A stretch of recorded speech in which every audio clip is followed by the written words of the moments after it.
Здравствуйте! Сегодняшняя наша тема: можно ли изучить русский язык без грамматики? Башкача айтканда, орус тилин грамматикасыз үйрөнүп кетүүгө болобу же грамматикасыз сүйлөшүп кетүүгө болобу деген суроого жооп издеп көрөбүз. Жана башында эле айтайын, ооба болот.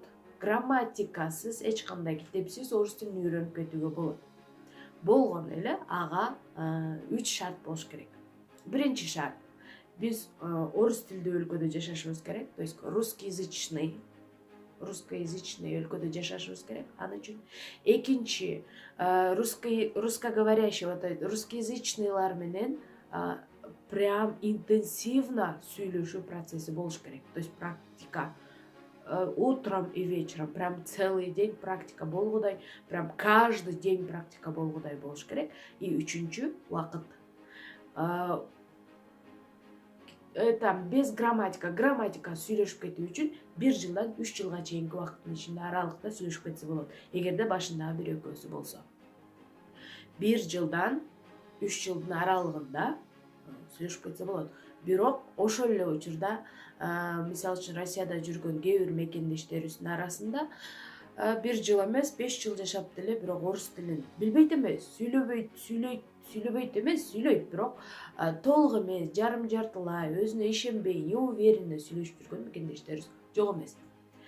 Бирок ошол эле учурда эгерде грамматика менен үйрөнүп баштасак, то есть с помощью грамматиканын жардамы менен, китептердин, сабактардын жардамы менен үйрөнүп баштасак, ага 3 айдан 5 айга чейинки, кээде 1 жылга чейинки, если, то есть все зависит канчалык деңгээлде, канчалык тереңдикте үйрөнөйүн дегениңерге зависит болот.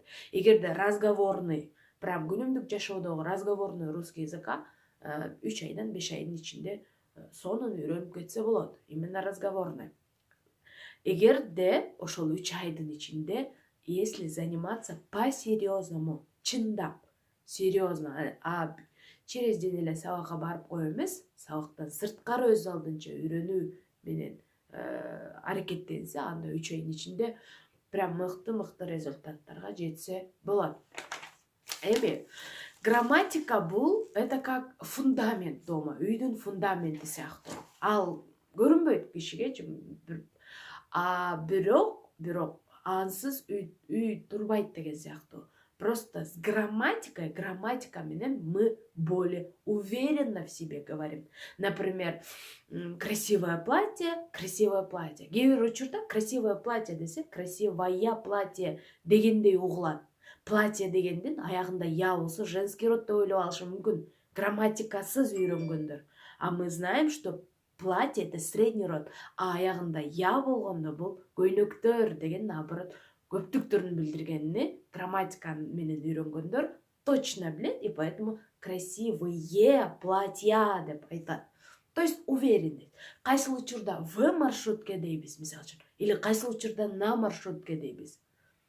Без грамматики вы полностью не уверены, кайсыл учурда вы дейм, кайсыл учурда на. А если грамматиканы үйрөнгөн киши уверенно айтат: где надо, я на маршрутке, а где надо, я в маршрутке деп айткыдай өзүнө ишеним пайда болот грамматика менен.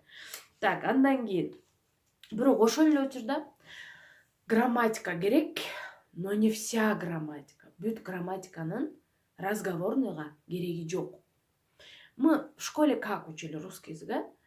Без конца упражнения жазабыз, без конца правила учим. Бирок ошол эле учурда 11 жыл школдо окуп, бирок орус тилинен кыйналган мекендештерибиз жок эмес кайра эле. Грамматика керек, но бүт баары эмес. Керектүү грамматика. Мисалы үчүн, биз книга деген сөз, ручка деген сөз, ручку, ручкой, ручками деп өзгөргөн учуру керек, бизге билишибиз керек грамматиканы. Бирок ошол эле учурда, например, дополнение, обстоятельства, сүйлөмдө кандай асты чийилет, анын бизге разговорныйга кереги жок. Бышыктошту, уктоштордун асты мындай чийилет, деген мындай чийилет сүйлөмдө дегендин бизге кереги жок разговорныйда, понимаете? То есть грамматиканын деле бир өзүнчө бир нормасы бар. Разговорныйга керектүү грамматика и Другая грамматика, которая лингвисттерге, тилчилерге, мугалимдерге керектүү болгон грамматика бар. Аягында айтып кетчү нерсе, негизи жалаң грамматика менен биз алыска кетпейбиз. Алыска кете албайбыз. Бир эле грамматиканы кечке кайталай бергенден результат чыкпайт. Ошол эле учурда кечке эле туура сүйлөп атканыңды билбей же ката сүйлөп атканыңды билбей эле жөн эле сүйлөй берген менен деле алыс кетпейбиз. Бизге эмне керек? Нужна грамматика, немного практики и в итоге результат.